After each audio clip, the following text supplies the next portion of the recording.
Why do people gravitate toward you? Towards me? Like a relationship or people in general? People in general, why are they attracted to you? For the most part, I feel like I'm more of a people person, very relatable, down to earth, honest.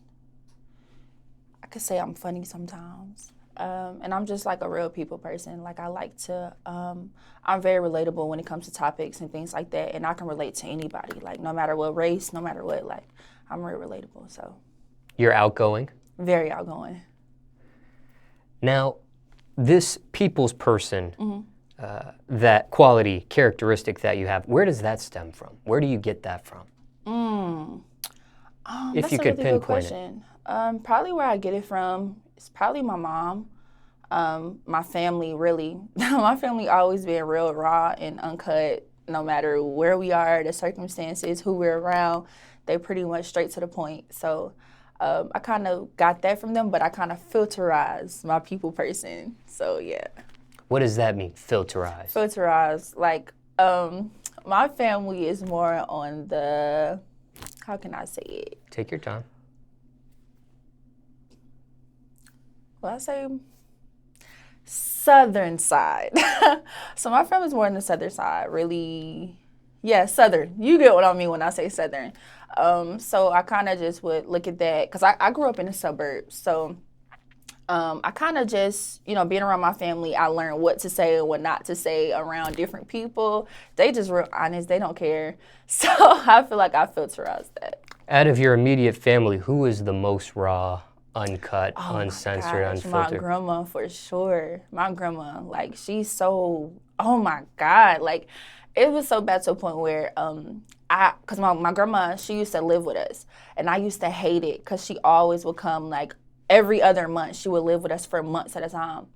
And so I would have like my friends over 1 month, and then as soon as she would come, I would just be like, yeah, we could just go out somewhere. My grandma's home. She's just so rude. Like she was rude to all my boyfriends, all my guy friends.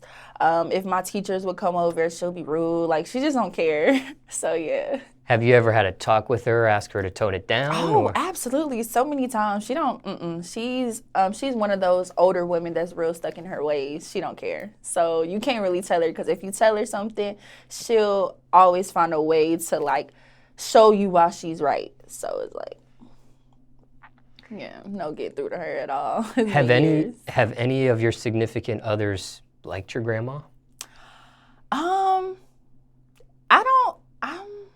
Have they? They never disliked her, but they would just like kind of try to be try to be nice to her. They would just try to be real nice to her. And she still would just be mean. So they would just be like, okay, grandma. Like they would just, how boyfriends be, they'll try to like just get in where they fit in. So they kind of was like that, like, oh yeah, your grandma fine. When in reality, they like, oh, bro, this bitch tripping. And is this grandmother on your mother's side or father's side? Oh, my mom's side. Has grandmother ever caused a rift between you and a significant other or a friend? Her raw, uncut. Oh, yes. So it was one of my guy friends that had came over. We wasn't necessarily together, but I mean, we kind of was working towards that point. And so I think me and my grandma got into it because she wanted me to clean something. We got into it and she was like, yeah, you always in boys' faces. You lucky I didn't say nothing about the other one that came over last night. I was like, what? Oh my God, it was crazy. Like talking about it got me like in my feelings all over again. So I had to really clean it up. I was like, she just drunk. She just playing. She don't know what she's talking about.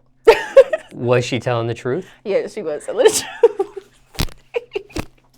And do you think she was doing that to get back at you some kind of way, or she's just being open, honest with you? She's probably both, to get back and honest. So it's kind of like she'll kill you with the truth. Like she won't make up nothing. She'll just be like, oh yeah, I'm about to put all y'all dirty work on the table. What were some of the reasons why she would come and move in? What were some of the reasons? So like I said, as you know by now, my grandma is very opinionated. So other family members that she'll be living with would not like that opinionated mindset or attitude, so they'll kick her out. And my mom just take her in every time. And I even talked to my mom. I was like, Mom, like, can't she just go somewhere else? We got so many family. Like, why she gotta be here? But my mom always say, you only get one mom, so she gotta be here. To this day, she's still at my mama's house. It's crazy.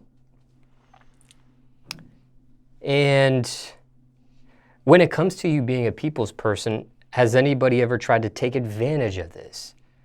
Has anyone ever used this as weakness? Absolutely. Because I come off as very nice or cool, outgoing, and I feel like people would take advantage of that. So they'll just really try to get in where they fit in or just invite themselves. But after a while, as I grew older, I started getting real blunt with these people or telling them up front before it even get to that point what it is and what it isn't. And so they pretty much start to understand, and they either start to fall back or they just be like, you know what, my plan not gonna work with her, so let me just go over here. So yeah. And has being a people person ever gotten you into some sort of trouble before? Nah, not really. Anyone higher up? When I say higher up, I mean like an advisor, consultant, management, things of that nature, ever ask you to tone it down being a people's person? My old manager for maybe about 2-3 years ago, he would just try to make me appear professional or just real standoffish at times when we go to different events. So he'll say, yeah, like, don't be all in their face. Just see how it play out first. And I'll just be like, I mean, why? Like, but I mean, I listened, but then I didn't. I still just did my own thing. So yeah. What was this manager's name? No, I'm not disclosing no names. How long did that business relationship last for? Probably about a cool 2 years. And then as I got older and started doing my own thing, he started kind of getting offended by it. So he kind of just backed off. So yeah. What offended him? So as I got older, I started to understand the business aspect of things more. So I started coming to my senses and just saying, like, I just want to do my own thing. I don't want to listen to no manager because I feel like managers be older. They don't know what's new, what's in. So they'll probably tell you what just off of what they used to do back in the day. And it'll work maybe, but other times they'll just be like, I'd rather just do my own thing. So, yeah. Was it a contract situation? You want to know something? He was actually a family friend. He was kind of my mom's not with him no more, but he was my mom's ex-fiance's brother. And he was dipping and diving in the industry a little bit. And he kind of just took me under his wing at a very young age. So kind of like that. It's like family can't go with you. I mean, sure, but you got to, venture off at some point. Because I know you said it sounded, according to our interview so far, it sounded like he worked for you seriously for a 2-year period in your life. Mm-hmm. In that 2-year period, did he become, I know there was an ex, right? You said when you were trying to point out the relationship as a family friend, there was an ex in the relationship, right? Mm-hmm. Was he this 2 years after the ex situation? Did the ex situation happen during the 2-year period? Oh, it was during the 2 year. When my mom was with him, it was during that. So kind of when my mom and him broke up, we kind of just went, like we moved to like another city. So it's like I wasn't easy accessible to him anymore, really. So we kind of just ended it. Did that make things awkward or weird, the fact that that ex situation happened? Not really. It was because my mom was with the brother of the manager for a very long time. So he kind of just became family all my life, really. They've been together since I was like 5 or 6. So he always was around. So like I still like see them Thanksgiving, holidays, stuff like that. But yeah. And how did he become your manager? That was something you came up with that idea for, or he came up with that idea? So he's pretty wealthy for who he is. And so he always, he had like an in-house studio in his basement. So a lot of artists would come through and record there. And that's when he kind of just started managing people. So, and then I believe, I kept telling him I wanted to rap. He used to see like my videos on Instagram. I used to go over his house. I used to try to get in the studio, but he'll just be like, no, you too young, or wait till they leave or something. And then as I got older and he started seeing that I built a platform for myself, that's when he was like, oh, I might can do something with this. Like I could probably manage her. So yeah. So did things end on good terms, no terms, or bad terms? At first it was bad terms. He actually tried to sue me for like $30,000 because I wanted to not work with him anymore and do my own thing. So just kind of like jealous, you know, that I wanted to do my own thing and I was really growing up and just starting to do and get bigger on social media. He tried to sue me at one point, but I believe my mom's ex stepped in and was like, whoa, like, what are you trying to sue her for? She's a kid. Like, no, you know? And that's when he was like, okay, whatever. And it kind of terminated after a while, so. You're 20 now, as of this interview. Right. And it's 2020. So you were 18 when things unraveled, or you were 17? No, I was about 16. I believe I was like 16 years old. 15, about to be 16. Oh, yeah. When things ended? Mm-hmm. Oh, okay. Mm-hmm. A long time ago. Did we do an interview when he was around, or no? We actually did. I think he was here. You probably don't remember him, though. He definitely was here.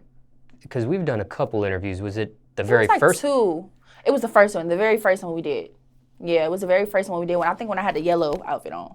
The very first one we did. Mm-hmm. When it comes to being a people's person, ever get tired of that? Of being a people's person? Oh my gosh, absolutely. I do get tired of being a people person. Especially being an influencer. It's kind of like when I see supporters in person or in public, I always have to, I'm not going to say put on a facade, but it's like whatever I'm feeling at that moment, I don't want to take it out on the supporters or just, end up, them seeing me and saying, oh, yeah, she's not really nice in person, things like that. So being a people person definitely do get the best of me sometimes because it's like sometimes I just want to feel normal and just have my own, like whatever I'm feeling that moment, I want to stay in it. You know what I mean? But it's like when other people come, it's like, I gotta, hey girl, yeah, what's up? People person, because that's what I portray on social media. So yeah. Why do you keep going with it?